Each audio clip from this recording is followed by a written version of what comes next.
Good morning, everybody. My name is Alyssa Goodo, and I am a connection coach. And so I wanted to kind of just talk a little bit about self love and self worth.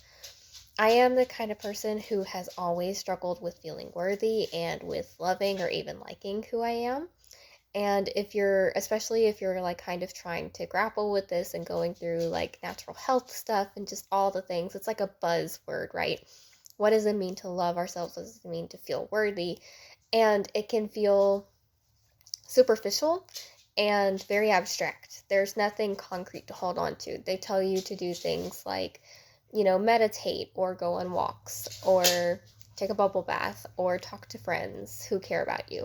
They're really good things and they're byproducts of loving ourselves, right? They're good practices and they're healthy practices. But it doesn't really I found myself doing these things and there was an emptiness. It was like there was nothing that was actually developing from it other than being more positive. It wasn't actually teaching me what it meant to care about myself more. So, I want to invite you to just sit with yourself. And it's great to put on maybe like some nature sounds, like some running water sounds or a bird chirping, or maybe like just some meditation music. Like if you look up on YouTube, just type in meditation music or nature background noise, you can find some playlists, or even just go sit out in nature if you have the availability to do that. But just kind of sit with yourself and just kind of realize, hey, I have a human soul. If you're a believer, or even if all you believe in is something like the concept of the universe, you can recognize there is a deep connection that I have with the innate universe, that I have a soul and a spirit, and I recognize you. I recognize you for being a living being, and I love you. I love the essence of what you are. You are light, you are creative, you are warm, you are nurturing. Whatever qualities that your spirit speaks to you, that you know is innate to your being, recognize those qualities and just take a moment to sit with it. You don't have to make a judgment about it. This isn't about finding all the things that are wrong with this. It's just about the stillness and the peace of recognizing I am a living being. And that is what's important. So for me, my struggle with self-worth kind of comes from a place of not really being the most popular girl in the world. I'm socially awkward. When I'm gathering with people, it's easier for me to find something to do, like like a task, like, oh, I'm going to clean up, or oh, I'm going to get all the things, spread out on the table, or I don't know, whatever it is. I'm more inclined to find an activity to do rather than sitting and small talking. I'm terrible at small talk. And whenever I do find someone who relates with me and we have deep conversations, I run with that. But most people are not inclined to have deep spiritual conversations. It's not what people tend to gravitate to the most, and that's okay.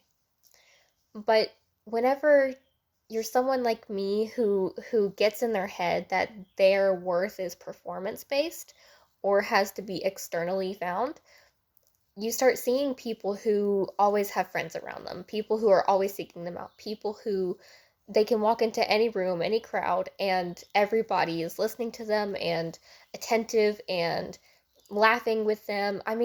Always inviting them to do things. I was not that girl. And so, because I tend to not be the most popular for whatever reason, I it does it created this message in me that I am not worthy. But my worth and no one's worth is surrounded by what people put into you. People might not always be calling you up to go hang out, go hit up the new store, go to a new restaurant, go on an adventure, but they might be the one calling you because they know that you have great insight about things. They might be the one that wants comfort from you. They might be the one who needs to just sit with you because they're having a hard time. Whatever it is, it's okay to not be the most popular, and it definitely doesn't change your worth. And whenever you can find that self love or that self worth, they go hand in hand. And you can start to reconcile and realize, hey, whether there's 100,000 people around me wanting my attention, or if there's no one, my soul is still valuable, and that isn't going anywhere. That is innate, and that's here, and it's important. And the world needs it and values it. So you should too.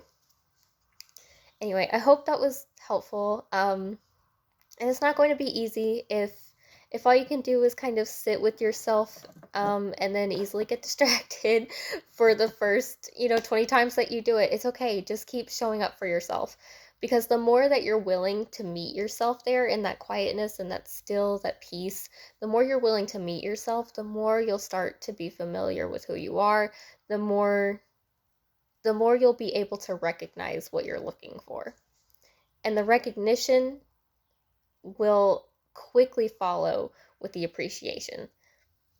So don't be hard on yourself. It's a process, and it's a fun process. So don't get lost in the technicalities or overthinking it.